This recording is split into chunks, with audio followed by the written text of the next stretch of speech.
To Dean Joel Hellman, to your old city of New Delhi, and I'm sure in this new role, heading the School of Foreign Service at the Georgetown University, will continue to benefit immensely from your continued engagement with India, your wise counsel on how we can further and deepen the relationship between the United States and India. And I wish you all success in your work as a dean. Though to the best of my knowledge, most deans have less academic work but more fundraising work.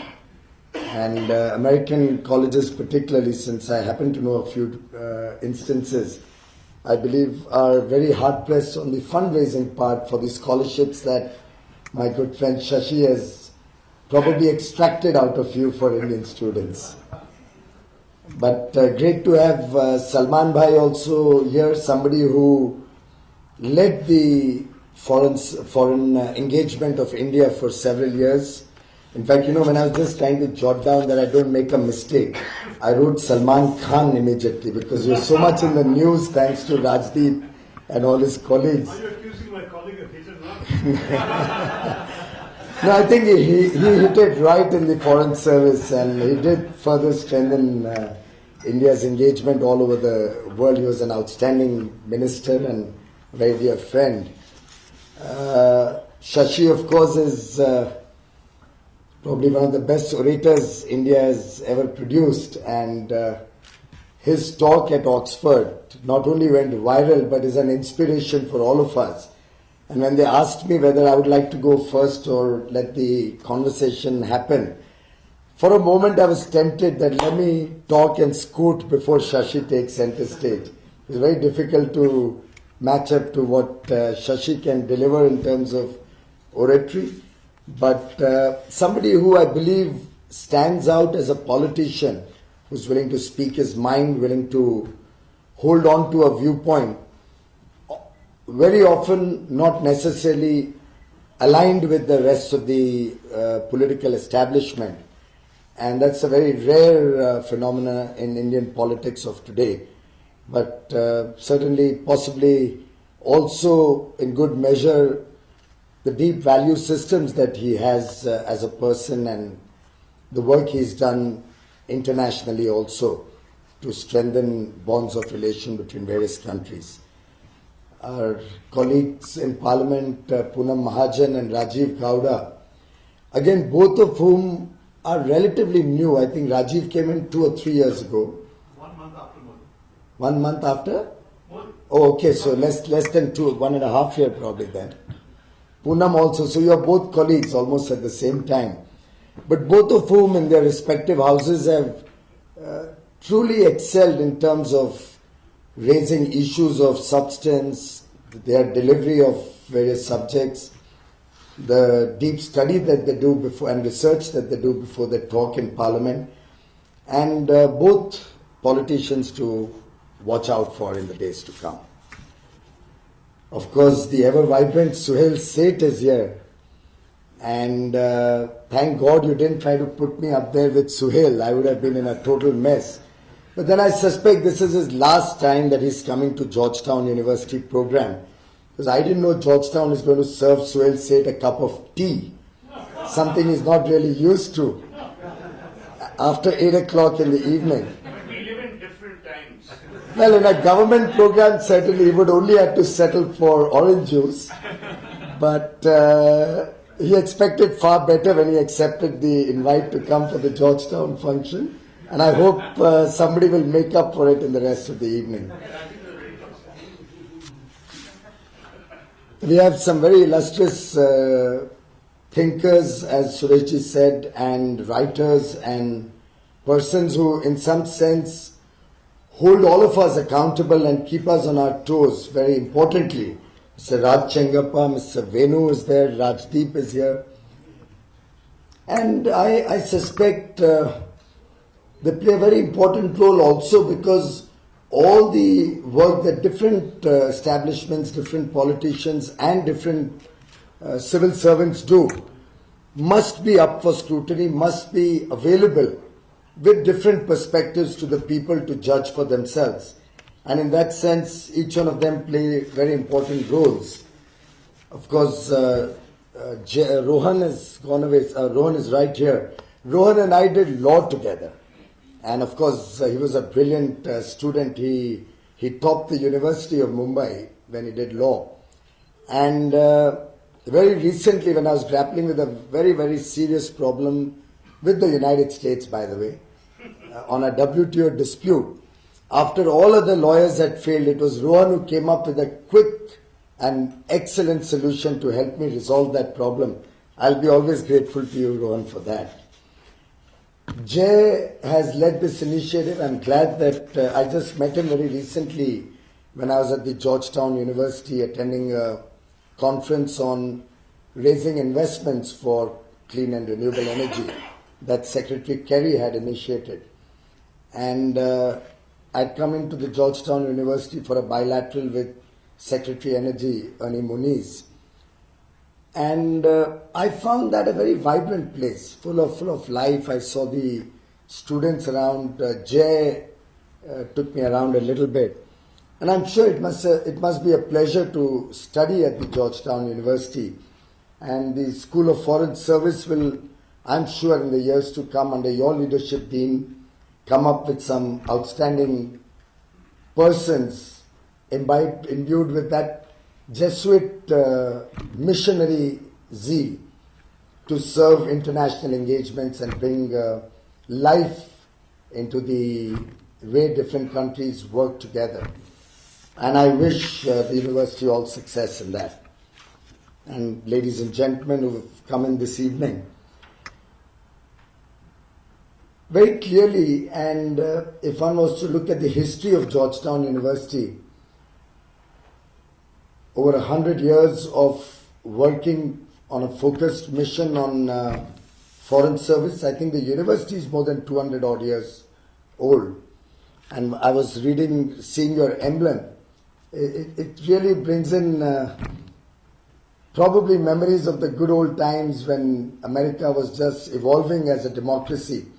And I wouldn't be surprised if, while you've named some of the recent alumni, I'm sure Georgetown would have produced some very important, had a very important role to play over the years of American democracy maturing. And I do believe this engagement that you have started with the Indian community and private sector, public sector, we can keep arguing about all of that, but with India as a whole, will help us also to benefit immensely from your own experiences of so many years. In fact, as Sureshji rightly said, today is a day of joy.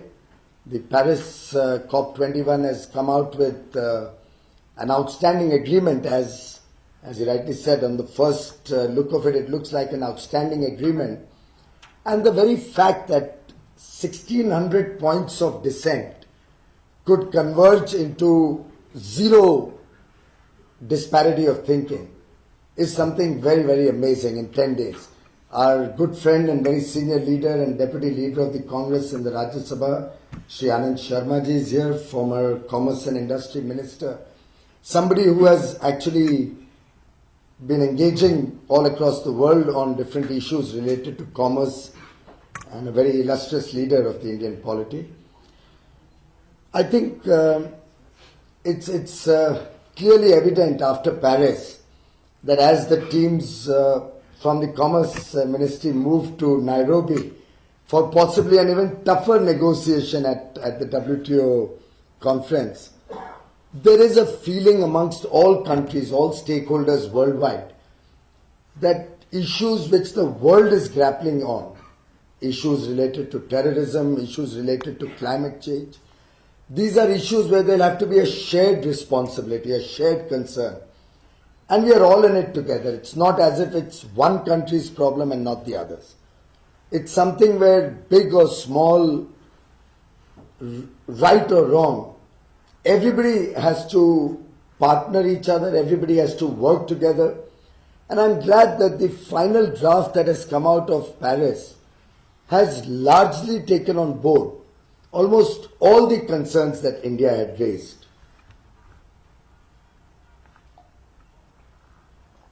And one good thing about Indian foreign policy and foreign engagement, which I mentioned in the House just a couple of days ago, has been the fact that foreign policy in India is always continuing, irrespective of political changes or government changes. So processes started 10 years ago, 15 years ago, continue and only expand and get better over a period of time. And the negotiations at Paris have demonstrated that the common but differentiated responsibility idiom that the UPA government had initiated was taken very strongly in the negotiations at Paris and culminated in its acceptance in the final document. Of course, the Annex 1 and Annex 2 countries, the differentiation between the developed world and the developing countries also has been finally accepted after much resistance, particularly by the United States, has now been accepted and finds place in the document. A very important issue that Prime Minister Modi had raised about lifestyle changes in the developed world has finally found mention in the document. And I do believe that's a very critical element of the engagement at Paris. I, for one, even at the seminar or conference set up by Secretary Kerry, had raised this issue with a lot of angst and concern. The kind of wasteful consumption that we see in the West. You can look out of a hotel window in New York or Washington and you'll find a whole 100-story building housing offices which would be lit up all through the night and brightly lit up. I do hope LED, not the incandescent bulbs, but brightly lit up all through the night, guzzling large amounts of electricity. And I don't know how much of that 15,000 units of electricity per year that each person per capita consumes in the US is truly towards productive uses and how much of it goes towards waste. I mean, in that sense, if one was to drill it down, flesh it down to the brass tacks, even the size of the pizza, which is often left uneaten, does in some sense relate back to climate change. Because that pizza has ingredients which were cooked somewhere. Pizza itself was cooked in an oven. All the waste that we are creating all across the world. And that's the kind of lifestyle change that Prime Minister Modi first enunciated at Paris on the 30th of last month. And I'm delighted that the world has taken cognizance of that very important element, and that finds place in the final document coming out of Paris. Of course, one would have liked more legally binding commitments on finance, which the developed world has resisted. And we do believe that would have reflected true concern on the developed world's part.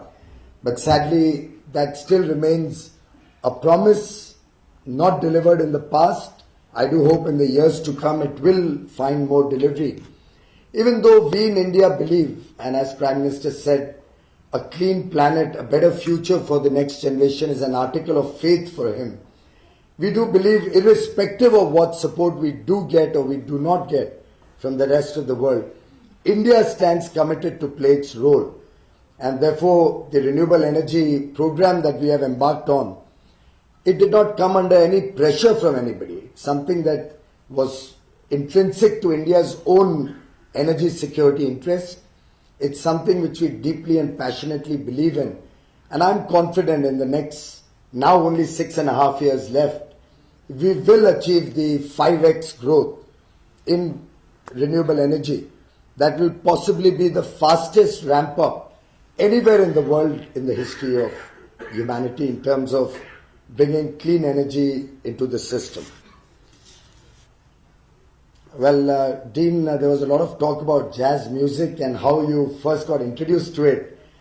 My wife has just walked in and I was hoping she's here before I conclude, because I wanted her to know that you took up jazz in order to be able to give time to your wife during her years of pregnancy. It's something which all of us, I think, here in our own small way in India, play a very significant role in our family build-up. Only difference is that possibly I don't know whether you took up jazz to spend more time with your wife or to cover the other voices around and have a very high decibel jazz music in the background and not listen to anything else that may have been said during those years of pregnancy that your wife went through. My good friend Shashi, in his very, very inimitable style, brought up the issue of public sector undertakings. Now, I'm one person who's always itching to get into a debate, something which happened right from school days, Shashi. But that's exactly what you like to do. But very clearly and very loudly, this government has enunciated that government has no business to be in business. It's not something we have said today. It's ingrained in the political ideology of the Bharatiya Janata Sangh, from where we now have the roots of the Bharatiya Janata Party are in the Bharatiya Janata Sangh. And our ideologue, Pandit Deendayal Upadhyay, had enunciated this over 50 years ago. And we are very clear in our mind. And if one was to see in the last 18 months, this government has not started any initiative where government tends to get into business. In fact, it was in NDA 1, the first time around when Prime Minister Vajpayee was at the helm of affairs, that true privatization, where strategic sales were made. In fact, disinvestment also started at that time through the disinvestment ministry, which Sri Arun Shourie, Arun Jaitley, different leaders had at that point of time led. They did both disinvestment and also strategic sales. What's happened to it now? Shashi, I can assure you, I wouldn't pick up the issue unless I had something to tell you. Counting on it. And some very important decisions were made. In fact, the hotels that Shashi alluded to also were sold during that period in good measure. Governments changed, and then there was a witch hunt. And a witch hunt in which the bureaucrats, who had with all sincerity and due diligence run a process to sell these hotels through transparent auction processes, were in fact taken to task, taken to court over perceived valuations being inadequate.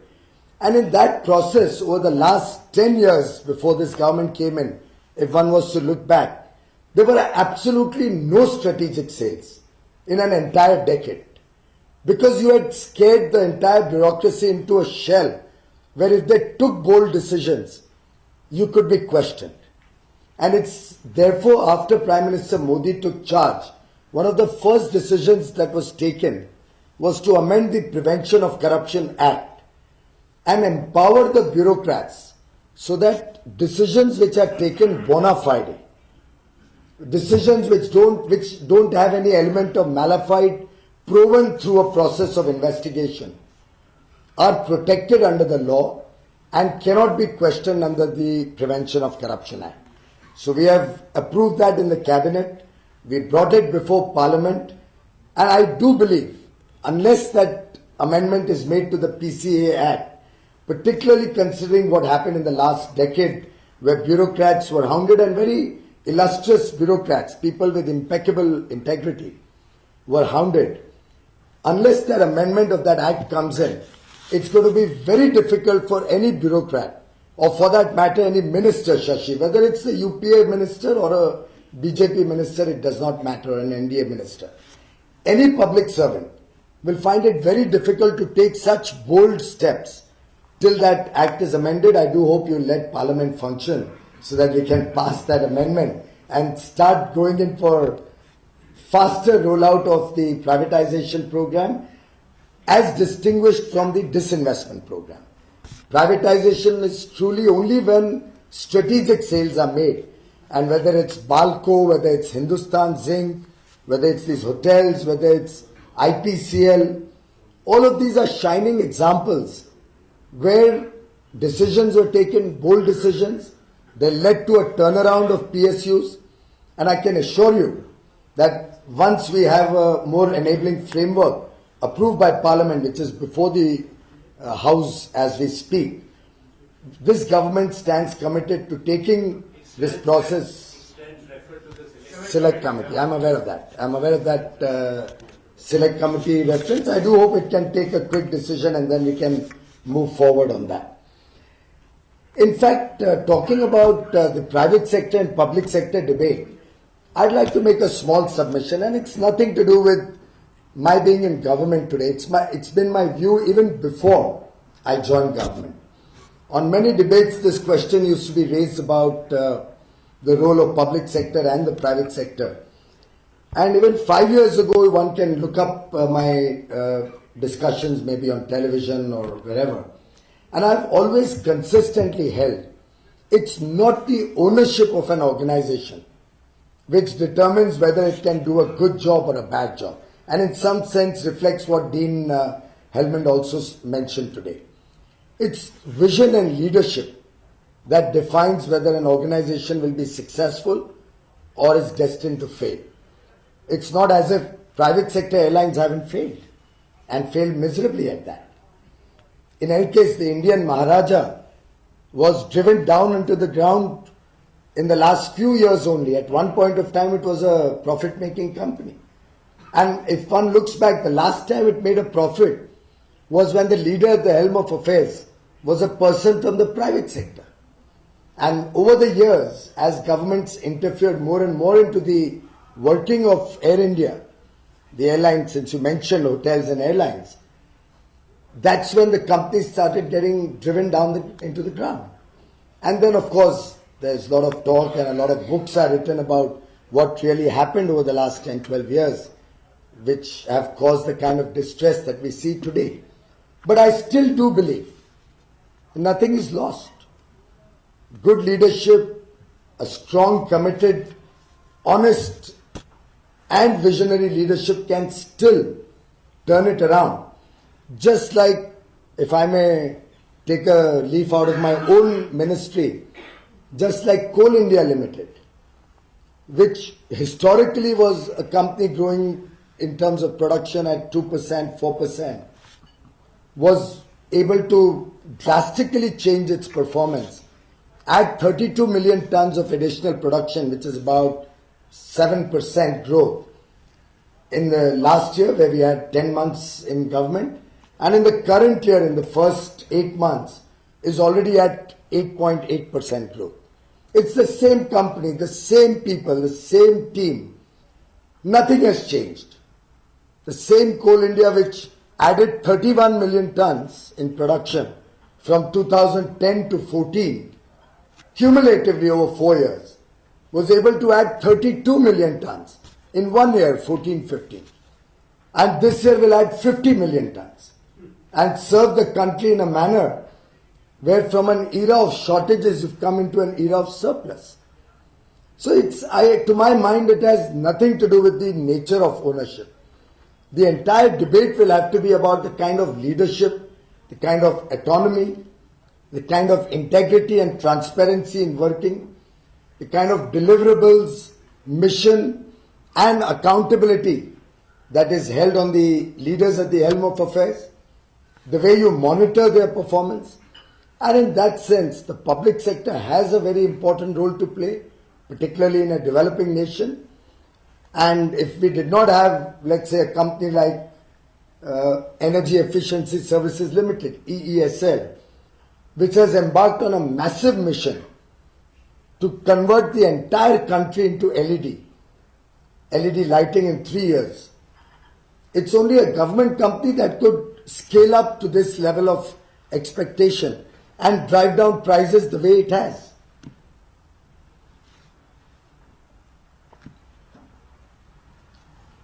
I'll end with this example just to tell you how public sector company can truly create an impact on society. India still continues to use largely incandescent bulbs and CFLs. I don't know why CFLs were ever introduced in India, particularly considering the damage that they can do to the environment. The mercury which goes into the ground when these CFLs are disposed of. And when I became minister and realized that energy efficiency has huge potential, particularly considering that every unit of electricity saved is in effect 1.3 units of electricity earned, and saw that India as a whole has 770 million bulbs that consume huge amount of electricity, which if converted to LEDs can reduce the consumption of electricity by 100 billion units every year. 100 billion units translated to saving in cost of power, which saving goes to the consumers directly, is nearly $6 billion every year. It helps you reduce your peak load capacity, peak load installed requirement by 22,000 megawatts, 22 gigawatts of power. And finally, in the context of Paris, just this single program can reduce your carbon dioxide emissions by 60 million tons every year. Now, one program can have such a huge impact on society, but what was the limiting factor? The limiting factor was cost. The government was purchasing the same LED bulb, a 7-watt bulb, at over $4.50 a year and a half ago. We sat with the industry, talked to them, brought in economies of scale, brought in transparency in the entire process of procurement, talked to all the states to introduce LEDs in a big way. And I'm happy to report to all of you that in less than 9 months since we started, and this is a government company, mind you, EESL, its share capital was 100 crore rupees. When I took over, it's going to go to 1,000 crores in the next 2 or 3 months. 10x growth. But the volume in 2013-14, it did a volume of 600,000 LED bulbs. In the current year, it will do a volume of about 70 million LED bulbs. It's already at about 38 million as we speak. And we have 4 months and we'll take it to 70 million. So the public sector, provided you give it good leadership, can truly excel in their work. And the cost of that 7-watt bulb, which was $4.50, today is $1.10 for a 9-watt bulb of specifications which are better than what it was earlier. And you have Philips, you have Osram, Surya, the best of companies worldwide, bidding for those contracts, aggressively fighting through a reverse bidding auction process, and giving people of India good quality material at 24% of the original cost that prevailed a year and a half ago. Now, that kind of a program could have only been done by a public sector company. The private sector could have possibly looked at the profit motive more than the service motive. So I think great lessons to learn in terms of how ownership is not the criteria, but vision and leadership, which will define the future of government companies. Irrespective, I still continue to believe what Shashi said. Government has to get out of all these businesses, but as Mr. Prabhu said, in a calibrated fashion. As the development cycle of the country improves, as we move towards a developed country, as we are able to take the people, the poor people out of poverty, as we are able to provide homes, electricity, good sanitation, schools, colleges, more and more access to all of these basic amenities to the people of India, I'm very confident that in the years to come, public sector and private sector can coexist. Gradually, public sector can even move into more and more professional management. We are making an effort to do that. Banks in India are now being headed by private sector individuals as non-executive chairmen, also as CEOs and MDs. We have a situation going forward where more and more competition is sought to be brought in. So public sector priority or nomination of contracts is gradually being done away with so that they compete with the private sector on equal terms. Mr. Amitabh Kant, Secretary in the Commerce Ministry, has initiated the Make in India program, which is now recognized the world over. I don't know why he's not wearing his nice Make in India logo on his lapel today, but I can only assure you that in the last year and a half, the engagement that India has been able to do with the entire world, the way India has been able to take the message of an emerging economy, an economy there that has 1 billion persons, an aspirational billion, an economy that possibly is the world's largest market as we speak, is willing to engage with the world, is wanting to expand economic and social ties with the rest of the world, is willing to work with nations, big or small, on equal terms. I had a meeting with the Minister of Trade and Energy from Fiji Islands. It has a population of 1 million people. But we are talking to them as equals. Whether 1 million people in Fiji Islands or 1 billion people in India, we don't treat them like elder brothers or as different levels of engagement. Every country is given the kind of respect and the kind of support that India should be giving to the smaller nations. That is unparalleled in the history of India.